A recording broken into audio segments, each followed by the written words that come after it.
Muy buenas noches, muy buenos días, muy buenas tardes, no importa el lugar de México, del planeta o del universo, desde el cual nos estén escuchando. Ya 19 de octubre de 2025, ya vamos, pero que corremos hacia el fin del año. Ya en todos lados están vendiendo lo navideño, ya no hablemos de lo de Día de Muertos, sino lo navideño, ya lo están vendiendo.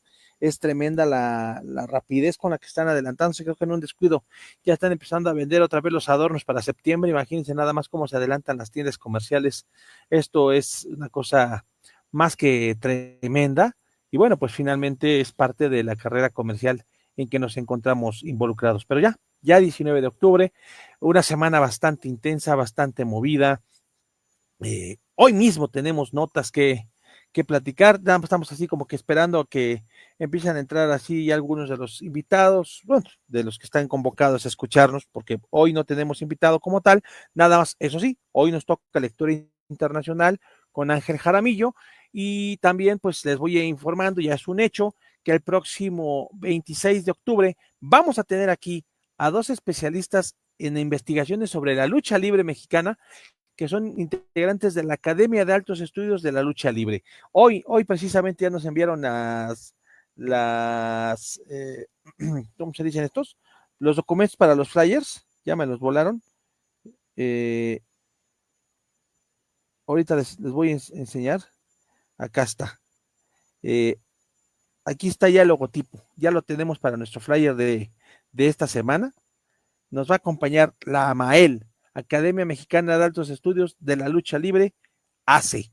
Ahí nada más, ahí modestamente vamos a tener a estos invitados el próximo 26 de octubre. Entonces, pues ya. Ay, ay, ay, ay, ay.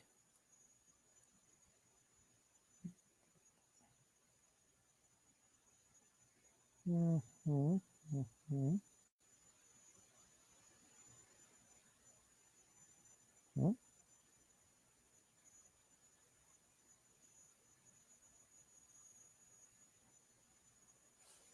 Ay, alcanzamos a actuar. Es que ya saben ustedes que lo que es actuar, estar en vivo nos lleva a andar checando un montón de cosas, pero bueno, aquí vamos a estar atentos. Pues ya tenemos nuestros primeros escuchas, no sabemos quiénes son, quiénes nos están mirando, pero precisamente vamos a comenzar con una felicitación muy amplia, muy grande y muy sentida. El día viernes se llevó a cabo la cena en conmemoración de los primeros 16 años de la Fraternidad Siapraj Internacional. De hecho, ya nos está escuchando, nos está mirando por ahí nuestro queridísimo amigo Gerardo Manjarres, quien está ahí escuchándonos. Y pues mi querido Manjarres, ya son 15 años en contacto desde la primera vez que nos conocimos hace ya en algunos talleres, en algunos cursos. Pues personas de carácter fuerte uno y otro, y cuando digo carácter fuerte es que nos gustan las cosas, nos gusta hacer las cosas, nos gusta que las cosas salgan bien, y a partir de ahí, en esos primeros roces que hubo de visiones y de posturas, hemos dado paso a una gran amistad. Fraternidad Saprag me ha honrado en algunas ocasiones con algunos reconocimientos. Cuando cumplí 30 años escribiendo, me hicieron un reconocimiento, me han dado la medalla de mérito filantrópico, la que se sigue dando. Eso no me ha impedido y no me lo va a seguir impidiendo, claro está, que de repente discrepe de posturas o de opciones. Gracias, doctor, por acompañarnos. Buen día. Eh, Incluso tal vez el viernes pasado tampoco acudí porque no estuve de acuerdo con una de las medallas otorgadas.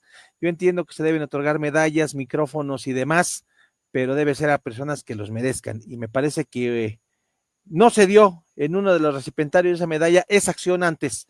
Ya sabes de qué hablo y todo, yo mismo marqué mi distancia con esa agrupación, pero, y eso es lo importante, que es una institución, SEAPRAG, que permite la crítica y la discrepancia, pero por encima de todo, la solidaridad entre sus integrantes, la lucha constante por mejorar, y a SEAPRAG le debo muchas cosas, entre ellos nos está escuchando por aquí el doctor Roy Ángel, a quien hace cosa de 2, 3 años tuve el gusto de saludarlo y aquí la tenemos todavía, me obsequiaron ser Remedios, Saprax con la estrella de la fama en el año, que fue 2020, ¿qué bolas?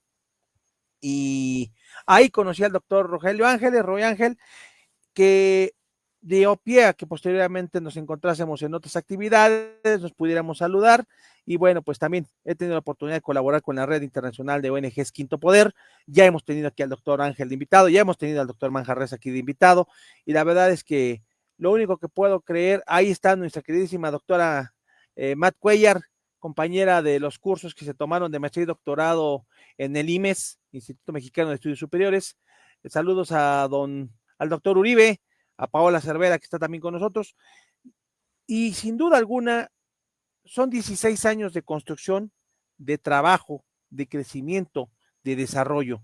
Doctor, mis parabienes por esos primeros 16 años, mis deseos porque los que están por venir sean más productivos de los que han sido estos, si tal cosa aún es posible, y sin duda alguna tenemos los proyectos en marcha, ya iremos dándoles forma, materializándolos y divulgándolos, la colaboración como integrante que soy de la fraternidad, pero además en el proyecto de Documentalia que ya está marchando con todo, que está creciendo y que bueno, pues ahorita ya lo anunciamos, nuestro proyecto de 27 voces para el 27, donde también el doctor Manjarres y el doctor Ángeles están como autores, ya estamos trabajando en la página de internet, en fin, que hay mucho por venir, y ese porvenir es acompañando y acompañado de personas tan valiosas y tan importantes como los miembros de la Fraternidad SAPRAG, todos ellos líderes empresariales, líderes sociales, líderes deportivos, líderes de opinión, que cada uno en su ámbito ayuda no solamente a la construcción de su sociedad,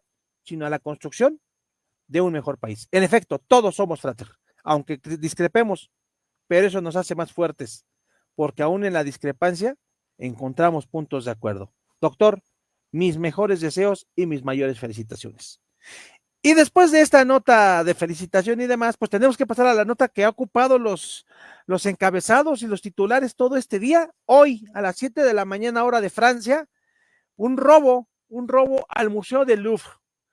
Unos ladrones, aún no se sabe cómo, entraron al Museo del Louvre, a una de las salas, y se robaron varias joyas de la época y propiedad en aquellas épocas de Napoleón y de la emperatriz Eugenia de Montijo.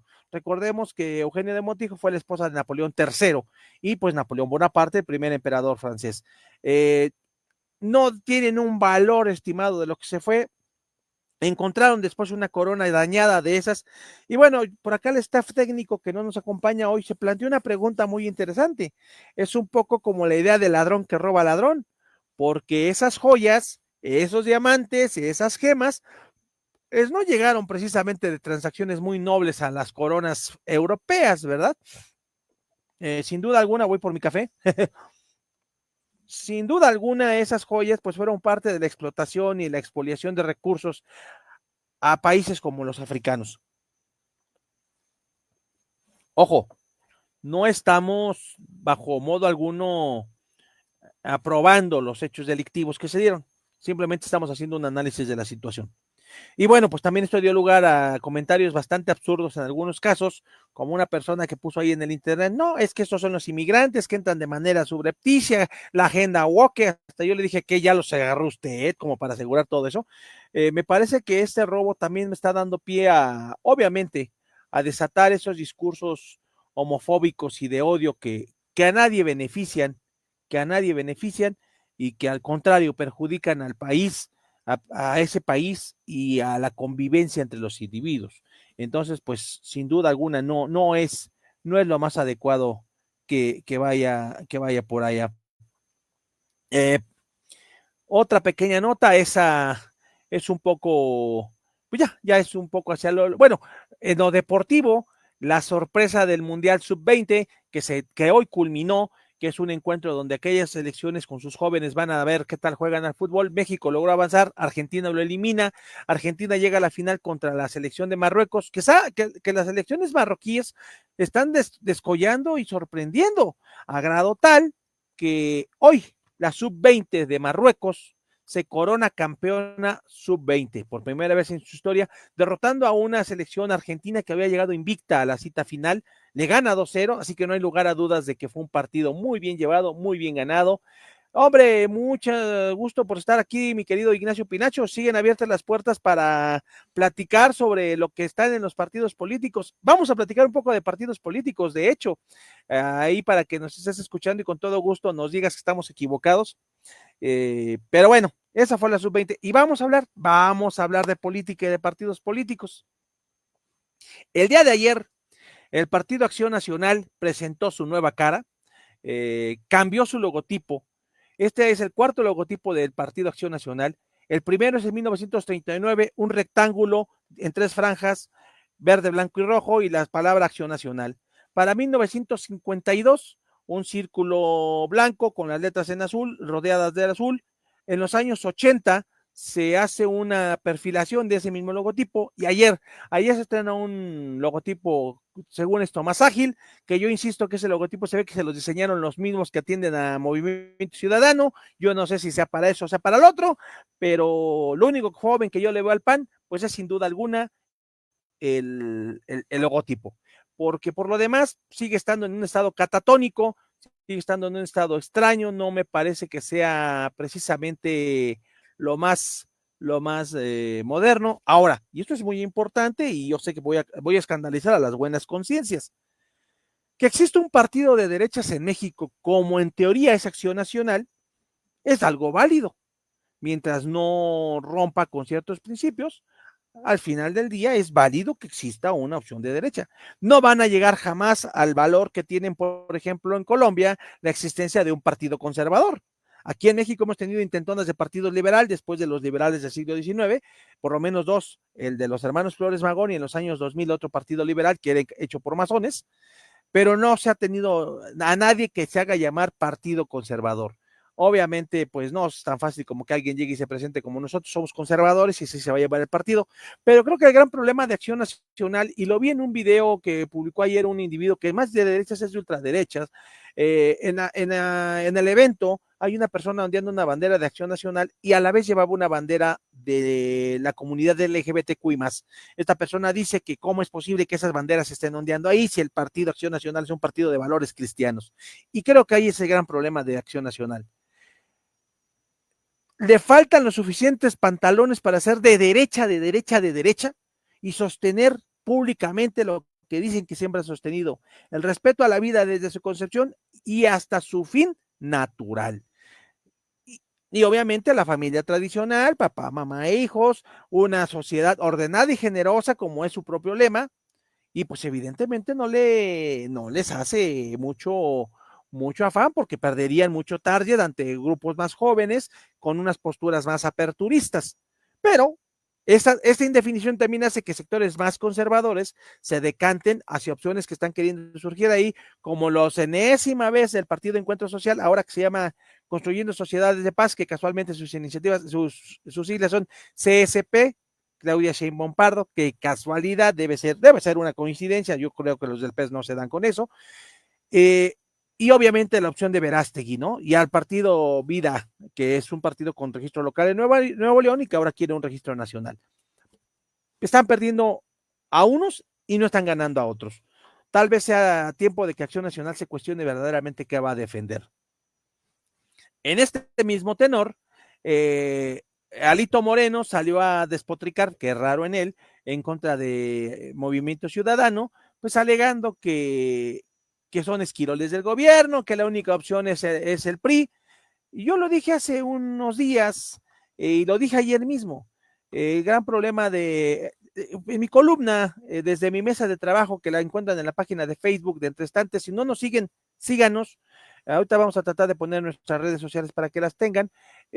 Si no nos siguen, síganos. Y ahí puse desde mi mesa de trabajo, porque Raimundo Sánchez, un columnista, publicó algo así que se llamaba PRI Animal Moribundo, y yo dije que tal vez sea una fiera herida, no un animal moribundo, pero obviamente lo peor que tiene el PRI, pues se llama Alito Moreno, ¿verdad? Eso es lo que está quitando todo el target, y tal vez sea tiempo que esos partidos, como el mismo PAN y el PRI, construyan desde lo local sus liderazgos, pero falta que los grupos de poder que están enquistados los dejen.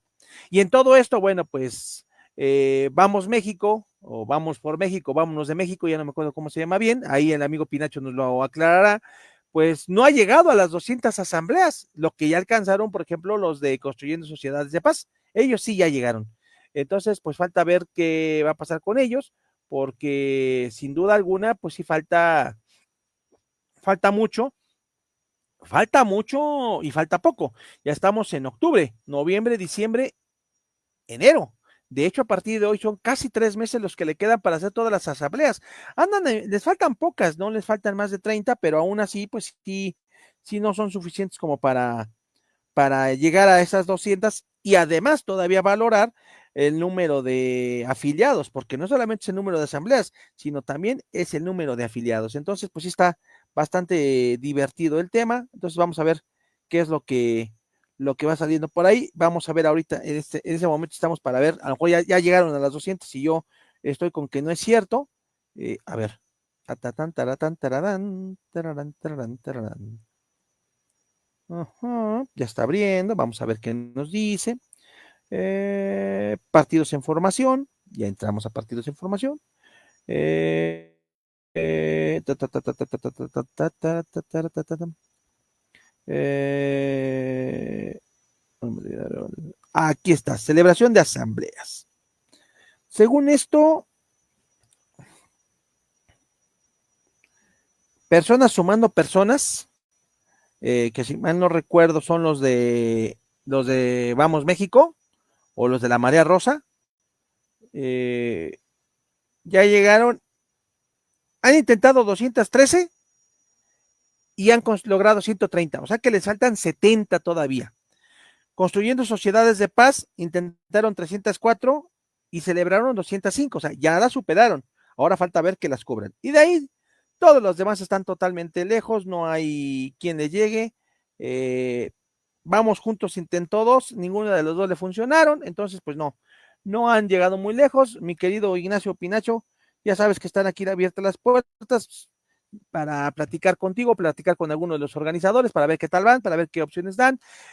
Saludos a la doctora Trini Cuellar, que me manda saludos a mi amigo Osvaldo Acosta, que bueno que andas por acá. Ni modo, nos ganaron los del Frustra Azul, por cierto, felicidades, doctor Manjarres, por fin a su equipo se le hizo ganarle a la América, ya no importa lo que pase con ustedes a lo largo de la temporada, ya la hicieron, le ganaron a la América, con eso ustedes tienen suficiente para ser felices. Y en lo político también, Claudia Sheinbaum se aventó otra vez a criticar la supuesta alianza PAN-Movimiento Ciudadano, y ayer Maínez, desde sus redes sociales, Jorge Álvarez Maínez, salió a decir que hoy iba a tener respuesta la presidenta, lo tuvo, se publicó en todas las redes, tanto de Maínez como de Movimiento Ciudadano, una carta abierta donde que se llama "Y si no, que digan lo contrario", que es con lo que cerró la presidenta superorata de una supuesta alianza electoral Acción Nacional Movimiento Ciudadano. Y bueno, como muchos me salieron con que, ay, no la leo porque está muy larga y qué hueva, en el TikTok de Entre Estantes ya la tenemos también reproducida. Al término del programa voy a subir todas las redes ahí en Entre Estantes para que la sigan. Entonces, pues se salieron con que no, y yo ya les leí la cartita en mi TikTok para que la vayan revisando. Ahorita se las voy a poner ahí en las redes sociales para que la tengan. Ya está ahí todo esto. Pues sí, porque a lo mejor hay gente que realmente no le guste leer, digo, es legítimo, pero pues no podemos dejar de enterarlos, entonces pues ya está por aquí corriendo, ya copiamos el enlace, ya lo vamos a mandar ahorita mismo a nuestro estado, lo vamos a mandar obviamente a la lista de distribución de Entre Estantes para que ustedes tengan eso, y ahí vamos a estar. Y bueno, pues, ¿qué dice Álvarez Maínez de manera general? Que no es ser progresista militarizar al país, que no es ser progresista seguir de prohibicionistas como ha sido este gobierno, que llegaron al extremo, bueno, estos gobiernos, que llegaron al extremo de prohibir en la Constitución los vapeadores, que lo único que se gana con eso es entregar otro negocio al crimen organizado y que además no paga impuestos, cuando se trata de regular, no de prohibir, que no es precisamente progresista ampliar el catálogo de delitos de la prisión preventiva oficiosa, que por cierto, también la militarización de la Guardia Nacional y los tiempos, que en el quinto transitorio Morena logró pasarlo con los votos del PRI, y que también ha habido votos del PRIAN en esos temas donde Movimiento Ciudadano ha votado en contra, pero también ha votado en contra en temas como el aumento del salario mínimo, elevar a rango constitucional las pensiones, normas en derecho del trabajo para las personas trabajadoras del hogar, pero también se ha votado en contra en temas como los presupuestos que no atienden al sistema de cuidados paliativos, que no atienden al Sistema Nacional de Cuidados, que no atienden a las estancias infantiles. En suma, que no me venga la presidenta con que ustedes son los progresistas y nosotros somos los progresistas y Movimiento Ciudadano no, porque pues los datos están ahí para demostrar que es mucha diferencia. Y al final le dice, bueno, también usted no crea que vamos a caer en la lógica de como el expresidente Obrador, que salió con que había la alianza PRI-PAN, luego los poderes fácticos comenzaron a trabajar en eso, y pues sí cayeron en el garlito PRI-PAN, y bueno, pues al final hasta la candidata presidencial les impuso, porque él fue el que infló, con toda la pena, él fue el que infló a Xochitl Gálvez para que fuera la candidata de la oposición. Me parece que sin duda alguna podría haber sido de otra manera, pero ocurrió así, y en gran medida por ese manejo. La gran ventaja es que la presidenta, que por cierto la volvió a regar, pues no tiene ese carisma ni esa influencia que tenía el expresidente Obrador. Y hablando, digo, la volvió a regar porque se subieron a las redes sociales de la presidencia una bonita foto de la presidenta supuestamente en Veracruz, y pues se notó que le dejaron al becario de diseño gráfico de la presidencia que lo hiciera, y pues lo hizo tan mal que se notaba todo. Y esa foto de hecho, y creo que vale la pena leerlo, lo que dice aquí, es tremendo, porque dicen, aquí está la imagen, a ver si se alcanza a ver, y dice, la imagen irreal, más real de Claudia Sheinbaum. Por un lado es falsa y está mal hecha, y por otro, es la representación gráfica de la presidenta, sola, gris, caminando en el fango, sin rumbo, obedeciendo órdenes, dándonos la espalda, agachada, chueca y embarrada.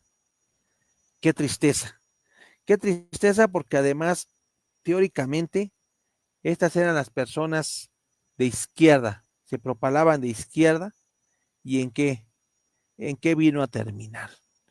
Se entiende que el anterior presidente no tenía nada de izquierda, él era un priista de la escuela de Luis Echeverría, y no lo digo yo, lo dice su propia afiliación. Él se afilió en 1968 al PRI, cuando el presidente de la República se llamaba Gustavo Díaz Ordaz. Entonces él no es de izquierda, nunca lo ha sido y nunca lo será. Él es un priista de la Guardia Dinosaurica, al igual que Barlet y muchos otros que lo han acompañado. Pero la presidenta siempre se jactó de ser de izquierda, de haber estado en movimientos de izquierda, y está actuando muy ajena a esa izquierda, queriendo callar a la gente que reclama, no sabiéndose organizar, eh, disfrazando las alzas fiscales de ajustes, buscando manera de reunir dinero de forma brutal. Entonces, no cabe duda que esa foto, que todo el mundo se dio cuenta que era falsa, ilustra algo que no es falso, de alguna manera esa incapacidad. Y la carta de Jorge Álvarez Maínez también, también muestra esa incapacidad, por llamarlo de alguna manera, de la presidenta. Entonces, pues sí, sí es muy triste, pero es muy real. Es muy, muy, muy real. Entonces, pues ahí están las cosas. Eh, Antes de que nos llegue, no sé si vaya a hablar del tema, pero fíjense que hoy hubo elecciones en Bolivia, y ya con el 90% de los votos computados, resulta que el nuevo presidente se llama Rodrigo Paz Pereira. Rodrigo Paz Pereira empezó en tercer lugar, casi en el último lugar, y que con menos recursos que su opositor al triunfo, ganó la elección presidencial con el 54% de los votos. Con esto se rompe en 2 décadas de gobiernos del movimiento al socialismo de Evo Morales y de Luis Arce, que en los últimos años pues se rompieron, se pelearon y las consecuencias pues ahí están sin duda alguna. Es una pena, es una tristeza, porque pues sí, sin duda alguna no hay manera de que haya de que haya ya un triunfo. De hecho, en la primera vuelta electoral, el movimiento al socialismo solamente obtuvo 3% de los votos, lo mínimo para conservar su registro electoral. Ese es el tamaño del desplome de un partido que no era un partido, sino era el movimiento de un caudillo. Que pasó lo que tantas veces ha pasado. No existe la capacidad del caudillo de ver quiénes van a ser sus sucesores, o quiere alguien manejable, alguien a modo para seguir gobernando otras bambalinas. Y sí, podríamos aplicarlo a Brasil con Lula, podríamos aplicarlo a Uruguay en su momento con el movimiento amplio, aunque ahí lograron arreglar las cosas, y por supuesto podríamos aplicarlo a México, donde la idea de izquierda se parece cada vez más al maximato que a un movimiento izquierdista en avance y en crecimiento. Pero es la política que hoy en día existe a nivel global. Caudillos de derechas o de izquierdas que pretenden de alguna manera eternizarse, pero no con recambios y no con transformaciones, sino meramente poniendo a un títere que obedezca las órdenes del principal caudillo.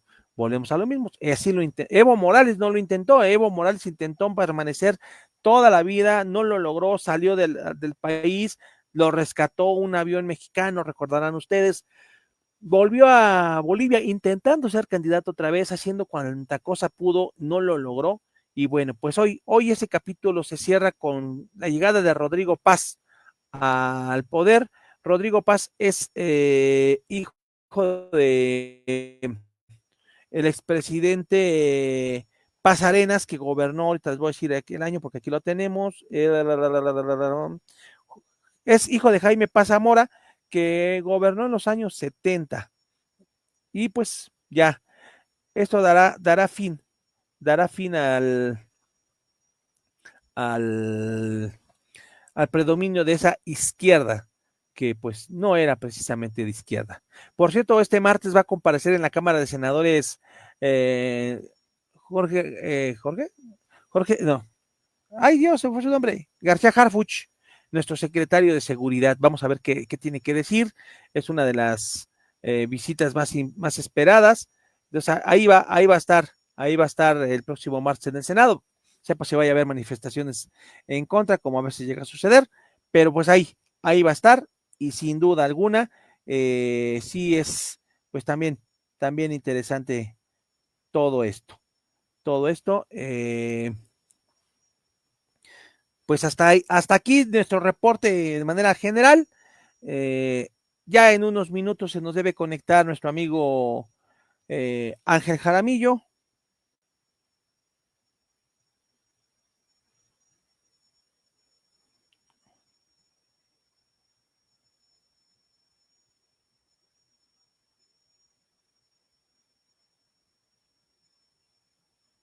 Entonces, pues sí está ahí muy interesante.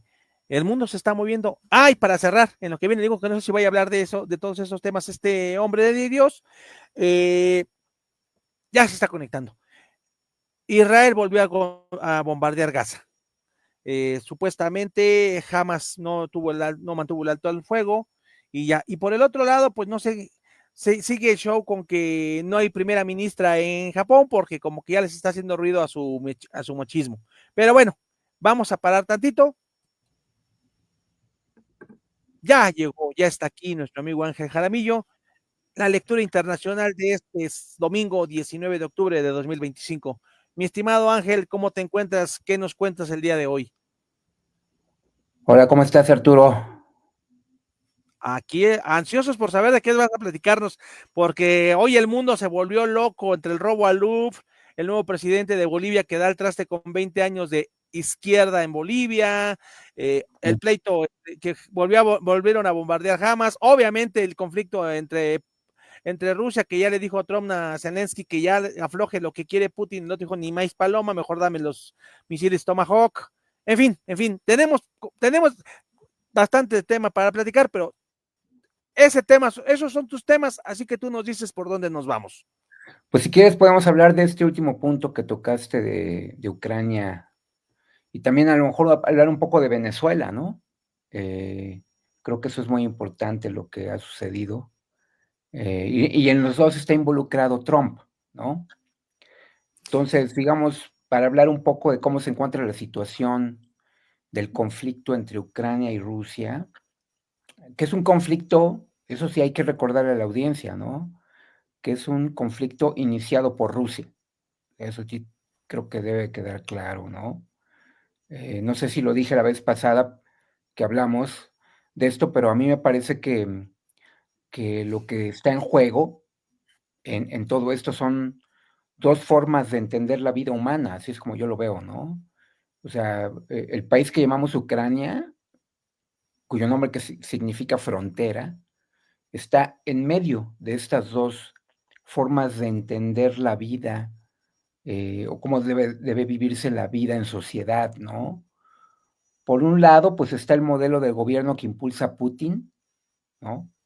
Y sus asesores, que está fundado pues en el principio de autoridad, en el culto al líder, donde no hay mecanismos de control y limitación del gobierno, lo que entendemos como ciudadano en México, pues no existe de acuerdo a este modelo, ¿no? No hay pluralidad política, no hay competencia electoral, no hay prensa Aquí, libre. ¿estamos hablando de Ucrania o del diagnóstico electoral de México? No, no estamos hablando de Rusia, de hecho. ¿No? Bueno, de O sea, Rusia. este es el tipo de gobierno, ¿no? Que ellos quisieran imponer, me parece a mí que en Ucrania, ¿no? Así, o sea, me parece a mí que si gana Rusia y Ucrania pierde la guerra, y digamos que Rusia impone su voluntad, este es el tipo de gobierno que va a querer proponer Putin para Ucrania, ¿no? Por el otro lado, pues está el modelo europeo. El modelo europeo pues, es el modelo fundado en la idea de que el ciudadano tiene derechos que el Estado no puede conculcar, ¿no? Es un modelo de la democracia liberal, donde sí hay elecciones, ¿no? Donde existe la figura del ciudadano, existe la idea de democracia, ¿no? Y que me parece a mí que eso se está disputando, o sea, dentro de todos los análisis geopolíticos, de seguridad internacional, de todo esto, olvidan un poco esta parte, que me parece a mí la más importante, ¿no? Lo que se está jugando ahí son dos formas de entender la convivencia humana, ¿no? Y me parece a mí que, pues lo que quieren los ucranianos al fin y al cabo, la mayor parte de ellos, es adoptar el modelo europeo y no el modelo ruso, ¿no? Y eso es lo que está en juego, ¿no? Y es lo que no quiere Putin. Ahora bien, ¿cuál es la situación, digamos, eh, militar actualmente? ¿Quién va ganando la guerra? Me parece a mí que pues ya llevamos tiempo de que hay una especie de empate, ¿no?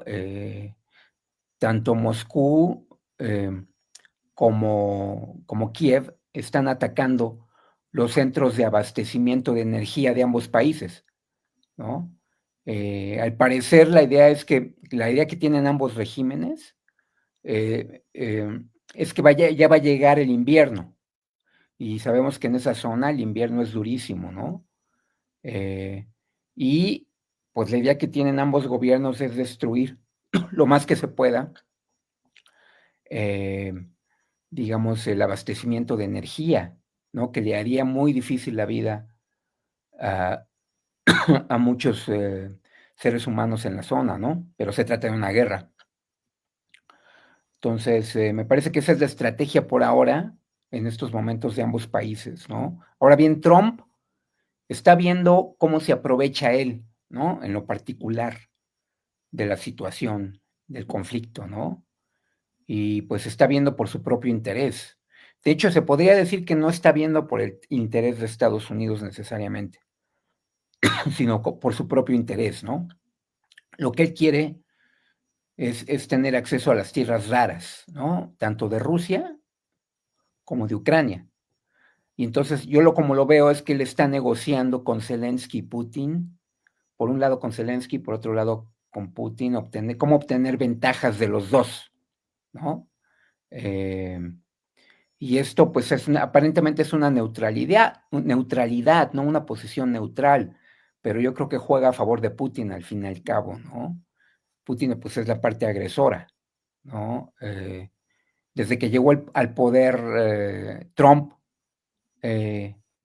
no le ha enviado a Zelensky ningún tipo de nueva ayuda financiera, ¿no? Y ahora está, como comentaste, está deteniendo el envío de los helicópteros Tomahawk que Kiev necesita, ¿no? Al parecer la diplomacia de Trump, digamos si así se le puede llamar, respecto a Ucrania, consiste en mantener el status quo y no ayudar a ninguno de los dos contrincantes, ¿no? Para que puedan reclamar victoria, ¿no? A mí me parece que esa es la situación ahora, y vamos a esperar qué es lo que pasa durante el invierno, ¿no? Me parece que en el corto plazo, lo que pase ya cuando llegue el invierno, ¿quién va a resistir más? O Rusia o Ucrania, ¿no? Y mucho va a depender de eso, ¿no?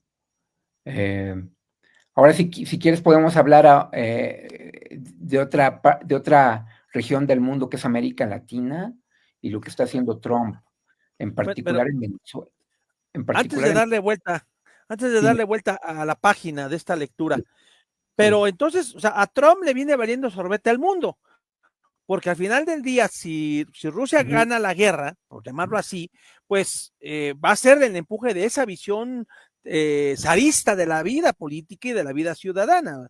Una visión, vamos a ponerlo exacto, así como tal. O sea, sí, Putin no se declara como tal, pero él se asume como heredero del régimen zarista y del régimen stalinista. claro, Si no en la idea comunista, en la idea del gulag, todo eso, sí en la idea, bueno, debe haber gulags ahí, estoy seguro, pero sí en la idea de líder fuerte, de líder omnímodo, donde ese líder, esa vieja idea fascista comunista, donde el individuo no importa, lo que importa es el Estado como gran procurador.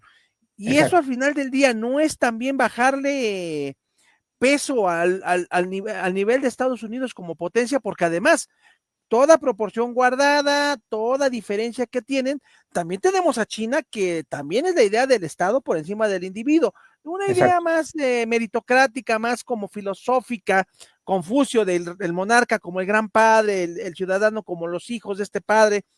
Ujú, Ay, ya me acabo de leer hace unos días las analectas de Confucio, que por cierto, por aquí ujú, las debo tener, y se me hace una lectura bastante pues interesante para justificar el sí, liderazgo chino, pero es un liderazgo al final de cuentas centralizado en el Estado.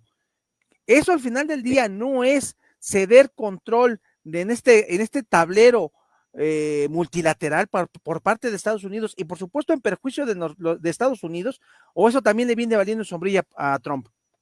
no, pues más bien Trump pertenece, yo creo, a esta nueva escuela de la derecha populista en el mundo, y al fin y al cabo, quizás Trump está de acuerdo con Putin, ¿no? Que así se debe gobernar. Ahora, lo que pasa es que Trump no puede hacerlo como lo puede hacer Putin, eh, porque la tradición de la democracia liberal en Rusia, pues es realmente muy débil en su historia, ¿no?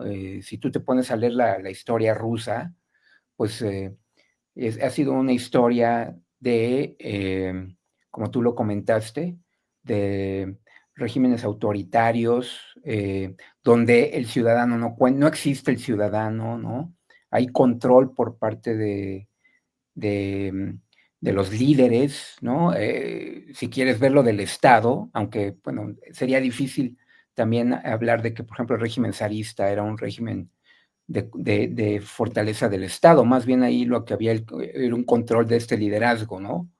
Eh, entonces la historia rusa pues no se presta mucho a eso y por eso Putin puede hacer lo que quiera, ¿no?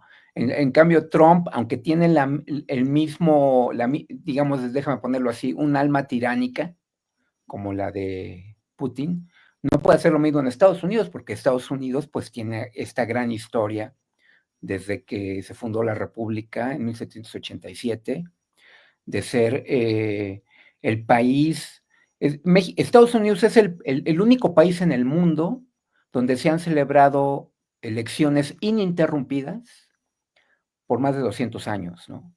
Si te pones a pensar, eso es un gran logro. Ningún país tiene esa historia, ¿no? Entonces, a Trump le costaría mucho y le está costando mucho trabajo si quiere ir hacia allá. Pero yo creo que él querría, y lo ha dicho varias veces, ¿no? Que él admira a estos grandes líderes autoritarios como Putin, como Xi Jinping, ¿no? Como el líder norcoreano, etcétera. Eh, pues él no le importa realmente la democracia, ¿no? Como por ejemplo le importaba quizás un poco más a Obama, a George W. Bush, a Reagan, incluso a Clinton, a, a, no tiene ningún interés Trump de promover, digamos, la democracia en el mundo, ¿no? Y por eso, por ejemplo, ahora que lo que quiere hacer en Venezuela, ¿no? No, salió esta noticia de que la CIA, ¿no? La CIA quiere encabezar, eh, digamos, Operaciones encubiertas. una operación encubierta, pero quizás no tan encubierta, quizás abierta, donde también vaya a participar el ejército de Estados Unidos, los Marines, ¿no? Hay la posibilidad, se habla como una posibilidad de un desembarco, ¿no? Incluso de los Marines, ¿no? Eso está un poco más complicado, pero se está hablando de algo así, ¿no? Por lo Oye, menos, antes, operaciones ya para entrarle a Venezuela de lleno, pero vamos a sí, entrar con este punto, porque además sí va ahí. Oye, el premio Nobel a Corina Machado ajá, fue como si le dieran el premio Nobel a Lili Telles. O sea, perdónenme, pero discúlpenme. O sea, claro, en Venezuela hay una situación muy compleja, elecciones bueno, manipuladas, vida política anulada, sí, sí, sí, cierto, pero que le hayan dado el premio Nobel a Corina Machado y el Nobel de la Paz, pues es francamente como toda proporción guardada, insisto, que se lo hubieran dado a Lili Telles, o sea, pues perdóname, pero tu papel es de opositor y el premio Nobel de la Paz, al menos en el papel, porque bueno, si damos la lista de los ganadores, como un Kissinger, como un Obama, como un Theodore exacto. Roosevelt, pues el papel del Nobel de la Paz en teoría es que haya fraternidad en el mundo, que haya, de hecho, lo que decíamos, ¿no? Trump no lo iba a ganar porque suponiendo sin conceder que el acuerdo de paz entre Israel y Hamas procediera, pues sería hasta el año que entra que podría él verlo y decir, ahora sí, dénmelo, ¿no? Pero Ujú, la verdad es que salió de alguien que no se lo merecía, alguien que por qué se lo dieron, cuántas taparroscas se necesitan para que te lo den. Y eso, obviamente, se echa de ver junto con esta noticia de las operaciones encubiertas, a mi juicio, tú eres el experto, me corregirás, se echa de ver ujú, que ya todo un plan orquestado, pues para pegarle ahora sí como tratar de darle la puntilla a Maduro, sin dejar de lado, por supuesto, el conflicto que se trae en la Guyana, por eso de que una parte de la Guyana la reivindican como territorio venezolano y etcétera, ujú, etcétera, etcétera. Pero sí. tú eres el experto nuevamente. No, digo, o sea, yo creo que, pues hasta cierto punto tienes razón, o sea, el Nobel de la Paz en el papel se le debería dar a alguien que está haciendo algo muy importante por la paz mundial, ¿no? Por ejemplo. Eh, a lo mejor dárselo a la Corte Penal Internacional, ¿no? Sería una buena idea. O sea, si yo fuera parte de los que decidieran en Noruega, perdón, En sí, en Suecia. Noruega, ¿no? Pues a lo mejor yo trataría de argumentar que se le diera a la Corte Penal Internacional, por ejemplo, ¿no? Por decir algo, ¿no? Eh, pero, pues son nombramientos políticos, al fin y al cabo, ¿no? Lo que se esté discutiendo, lo que vean los que dan los premios que puede ayudar a cierta causa política o a cierto interés, ¿no? como vimos, pues se lo dieron a Obama sin que Obama hubiera hecho nada por la paz mundial. Se lo dieron porque llegó a la presidencia, ¿no? Pero pues, eso no es hacer nada por la paz mundial, ¿no? Ahora yo tampoco no creo que se hayan puesto de acuerdo el gobierno de Trump y la academia, ¿no? Que da el Nobel de la Paz, ¿no? Para dárselo a Corina Machado, ¿no? Eh, yo sí se lo daría a Corina Machado si, por ejemplo, fuera un premio a un opositor, ¿no? Yo creo que se lo ha ganado. Si ese fuera el, digamos, la razón por la que tú das un premio, yo sí se lo daría a ella, porque creo que sí ha hecho un muy buen papel como opositora a un gobierno en el que todos estamos de acuerdo que es autoritario, ¿no? De izquierda en este caso, ¿no? A lo mejor otro día hablamos, ¿no? Yo creo que hay populismos de izquierda y populismos de derecha, autoritarismos de Tal izquierda, cual. autoritarismos de derecha. Por ejemplo, para mí el Putin es de derecha, ¿no? Y Venezuela es de izquierda, pero eso no quiere decir que no sean autoritarios, ¿no? Que no sean no democráticos, no liberales, no republicanos, ¿no? Y a mí me parece que ella merecería ese premio si el premio fuera para alguien que se está oponiendo con firmeza eh, a un régimen autoritario, ¿no? Pero habría otros más, habría que ver también en otros casos, ¿no? Eh, pero ella sería, digamos, una de las que yo pensaría en darles ese premio, si ese fuera el caso, ¿no? Sí, claro. Ahora, eh, regresando otra vez, digamos, a este intento del gobierno de Estados Unidos eh, para, para intentar boicotear el gobierno de Maduro, lo que dice Trump es que él lo que quiere, es lo que le importa más, es lo que dice, es que Venezuela, que el gobierno de Venezuela ya no promueva el narcotráfico, ¿no? Eso es lo que él está diciendo, ¿no? Acusa al gobierno de Maduro de promover El el narco. narcotráfico, ¿no? Eh, Sin embargo, es muy, digamos, cuando se hacen investigaciones un poco más de cerca, se cae, se cae el argumento, es muy difícil de probarlo en el caso de Maduro, entonces parece más bien como una especie de Cortina de humo. sí, una razón que le está dando que no es la razón profunda de esa intervención. Una posibilidad podría ser que quien esté detrás sea más bien Marco Rubio, ¿no? Porque a Marco Rubio, a diferencia de Trump, a Marco Rubio sí le interesa mucho que, por ejemplo, Venezuela sea aliado de Cuba, ¿no? No le gusta Cuba, no le gusta el régimen cubano, no, y por lo tanto no le gusta el régimen venezolano, y tampoco le gusta que Venezuela y Cuba también sean aliados de Rusia, ¿no? Entonces es posible que lo que esté detrás sea más bien una maniobra por parte de Marco Rubio, ¿no? Ahora, más allá de eso, Venezuela es un geopolíticamente siempre ha sido muy importante para Estados Unidos, para Washington, por razones geopolíticas, es decir, por su localización en el Caribe, ¿no? Por ejemplo, Chile está muy lejos, Argentina está muy lejos, Brasil está muy lejos de Estados Unidos porque son países sudamericanos más cercanos a Europa, ¿no? Pero Venezuela es un país caribeño, y para Estados Unidos el Caribe siempre ha sido, digamos, el mare nostrum de Estados Unidos, ¿no? Su Mare Nostrum. ¡Ah! Exacto. Al menos desde el fin de la Guerra Civil de 1865, ¿no? Cuando Estados Unidos a final del siglo XIX empieza a comportarse como un país, digamos, imperialista, ¿no? Lo primero que piensan es en controlar el Caribe. Y por eso Venezuela se siente muy cerca. O sea, es tan cerca, no podríamos decir que es tan cerca como México, pero no está tan lejos como otros países de Sudamérica, ¿no? Entonces, por eso todo lo que pasa en Venezuela es muy importante por razones geopolíticas.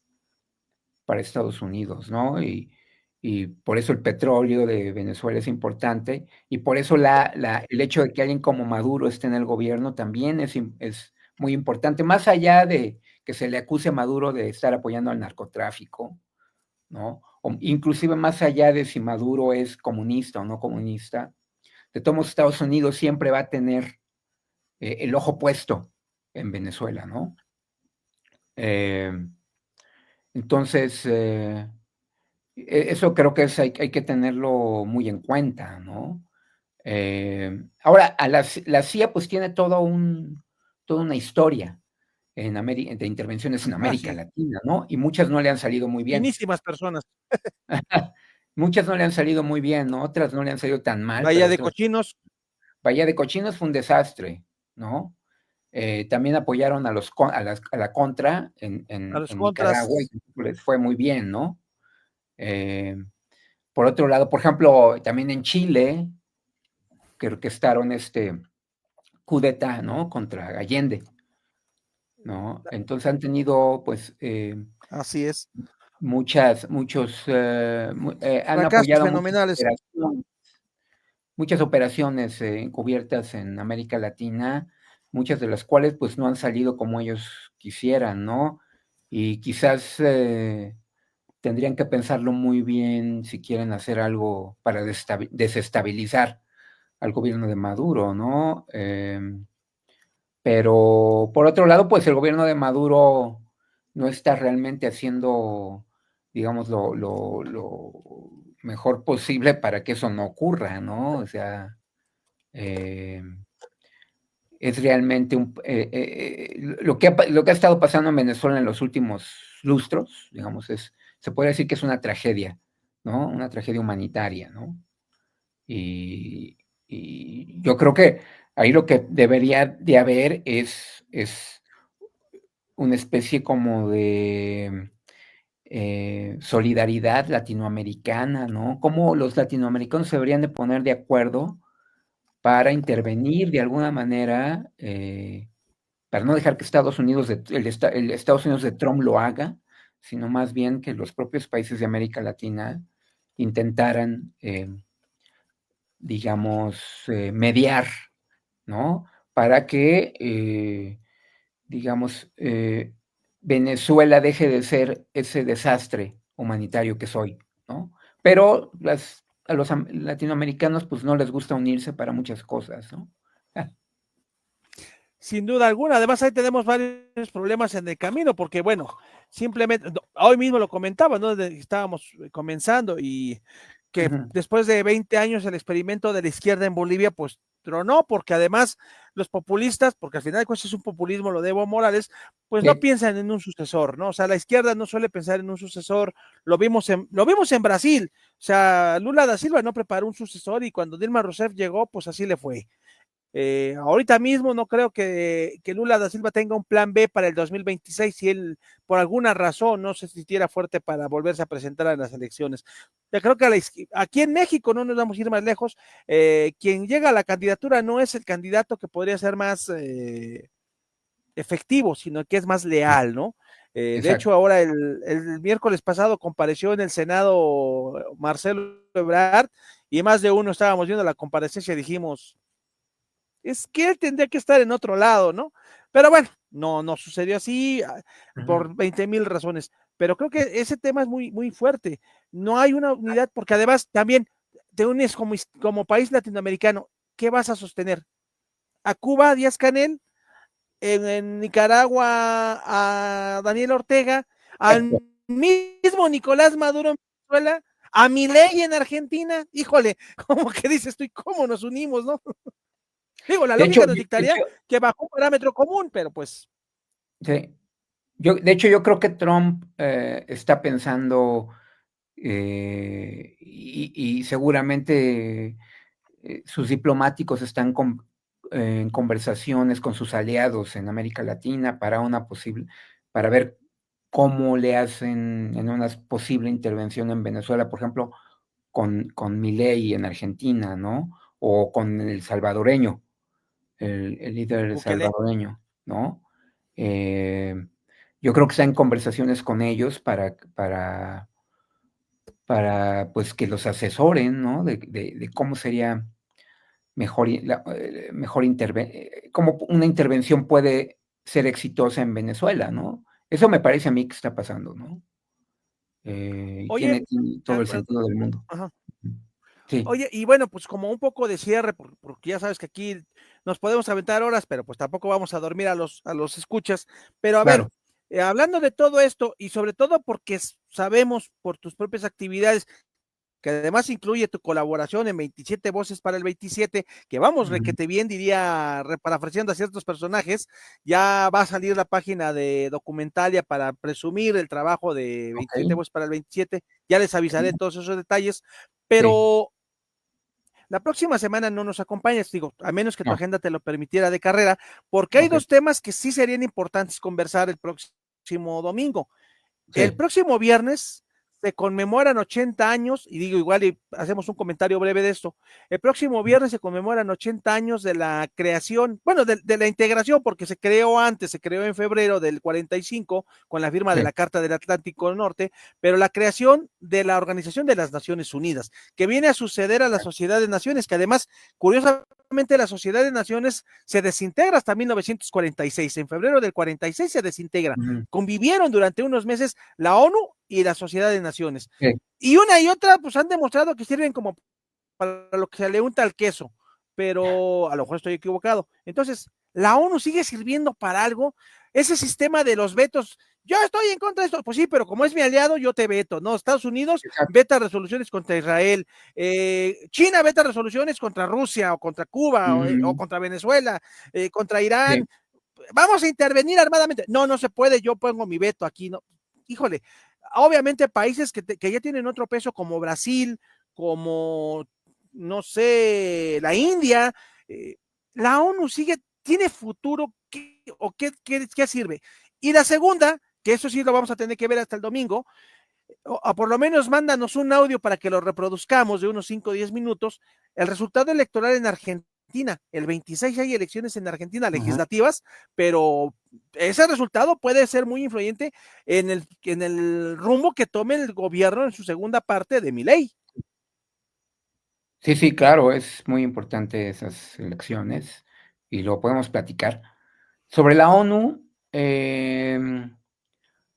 pues, digo, no sé quién dijo a una pregunta que le hicieron, sobre si algo funcionaba, y la respuesta de esa persona fue, pues, sirve para lo que sirve y no sirve para lo que no sirve, ¿no?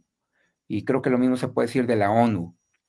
O sea, sirve para algunas cosas y no va a servir para otras que mucha gente piensa que debería servir, ¿no? Pero en la ONU lo que vemos es, eh, pues, que la ONU responde al poder, ¿no? A la fuerza. O sea, quienes dirigen la ONU, digamos, estos 5 países del Consejo de Seguridad, ¿no? Es decir, el Consejo de Seguridad se supone que es quienes toman las decisiones, digamos, más importantes, ¿no? De la Organización de las Naciones Unidas, sobre todo las que se refieren a intervenir, ¿no? Ya sea política o militarmente en casos necesarios, ¿no? Y pues desde el principio la ONU em, reflejaba, y sigue reflejando hoy en día, ¿no? Pero reflejaba la verdadera disputa del poder entre las potencias más importantes, ¿no? Durante mucho tiempo pues fue la Guerra Fría. O sea, la ONU no estaba ausente de la Guerra Fría y respondía a la Guerra Fría, ¿no? Entre la Unión Soviética y Estados Unidos. Y las decisiones que se tomaban en el Consejo de Seguridad, pues respondían a este mundo dividido que existía en 2 partes, ¿no? El mundo, digamos, socialista y el mundo capitalista democrático, ¿no? Y, lo que no cuando no le convenía a la Unión Soviética una intervención, de cualquier manera, que fuera justa incluso, pues simplemente la Unión Soviética tenía el poder de veto, ¿no? Cuando no le convenía a Estados Unidos una intervención de cualquier forma, pues tenía también el poder de veto. Y esto también lo tienen otros tres países, ¿no? China, Francia e Inglaterra, ¿no? Eh, tienen este poder de veto. Entonces, son las cinco potencias. Ahora, en el Consejo de Seguridad, pues también están otros 10 países, son 15 en total, pero estos otros 10 países son países que van cada 2 años, eh, pueden ser rotan. miembros son rotativos, ¿no? Es rotativo. Y México, pues, ha sido varias veces parte del Consejo de Seguridad por 2 años, ¿no? No puede ser más de 2 años si no eres un miembro permanente, ¿no? Que son estos cinco. Entonces, bueno, los que piensan que la ONU, eh, digamos, tiene este interés idealista en en lograr la paz mundial y todo esto, pues creo que no están entendiendo de qué se trata, ¿no? O sea, no es para eso.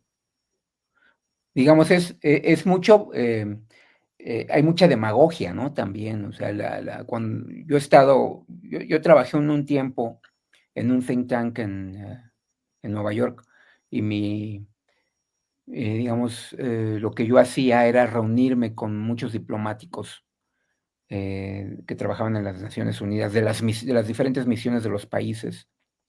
Pues, por ejemplo, la Asamblea General, ¿no? Que es otra institución de la ONU. La Asamblea General no solamente son estos pocos países, sino se supone que en la Asamblea General están representados todas las naciones del mundo, casi todos, ¿no? Y digamos, la parte buena es esta, que tiene la representación de todos los países. La parte mala es que, pues, es demagógico todo lo que se va a decir ahí, ¿no? O sea, son muchos discursos y discursos en favor de la paz, ¿no? Como tipo Miss Universo, ¿no? Que van ahí los líderes del mundo a hablar de la paz mundial, como en la película de Cantinflas, ¿no? Eh, pero son discursos huecos al fin y al cabo, ¿no? Porque no tienen ningún poder.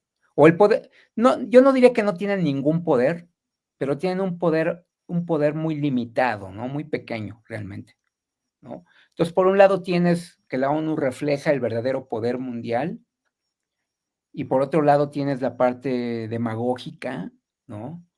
De discursos, pero no de acción, ¿no? Luego tienes también, digamos, otros organismos que pertenecen a la ONU, como por ejemplo la Comisión de Derechos Humanos que está en Europa, en Ginebra, ¿no? O la FAO, muchos organismos que existen y que, pues sí hacen cosas importantes, ¿no? Pero que también están reducidos en su presupuesto y en lo que pueden hacer, ¿no? Entonces hay muchas limitaciones presupuestales, ¿no? Ahora, por ejemplo, Estados Unidos, pues sigue siendo el principal país que financia a la ONU. Entonces, eh, pues muchas veces, como dice el dicho, ¿no? El que paga, El que paga cobra, ¿no? manda. El que paga manda. Entonces, pues mucho también, o sea, si por ejemplo el gobierno de Trump decidiera quitar el presupuesto a la ONU, pues prácticamente la ONU en los hechos dejaría de existir, ¿no? Digamos, esa es la parte realista, hay que verlo con realismo también, ¿no? Pues Entonces, sin duda alguna, la ONU es un tema tremendo, pues ojalá sí, y nos dé para conversar un poco más ahora a sus 80 sí, claro, años. Y bueno, pues el domingo por lo menos nos mandes un audio de carrerito, unos 3, 4 minutos para que nos platiques de las elecciones en Argentina, porque de alguna manera van a ser fundamentales para lo de Venezuela, para la visión de Trump. O sea, no son unas elecciones cualquiera esta vez, son elecciones muy no, fuertes. Y sí, bueno, pues sí, sin duda alguna llega muy desgastado Milei. sí, Eh, la oposición pues está, si no unida, por lo menos sí muy encarrerada a pegarle. Entonces, pues ujú, va a ser muy interesante esto. Y pues no me sí, resta más que agradecerte esta lectura internacional, invitarte y pues si se puede el audio. Si no, pues en 2 semanas platicaremos, porque además tenemos otras tantas cosas en el tintero. A ver si se destraba lo de Japón, porque pues no sueltan prenda con nombrar a la nueva ministra, Sí, y pues exacto. un montón de cosillas. Sí, Entonces, perfecto. pues Hablamos de no me resta más que agradecerte a ti por esta lectura internacional, y agradecerle a nuestros escuchas que hoy nos acompañaron aquí. Nos vemos la próxima semana, que vamos a hablar de lucha libre como Altos Estudios. ujú, Y pues así como que muy lucha libre va a aparecer lo de Argentina. Mi querido sí, Ángel, no te me desconectas, hacemos un poco de sobremesa. okey. Mientras tanto, muy buenas noches, muy buenos días, muy buenas tardes, no importa el lugar de México, del planeta, del universo, desde el cual nos hayan acompañado esta nochecita. Muy buenas noches, hasta pronto.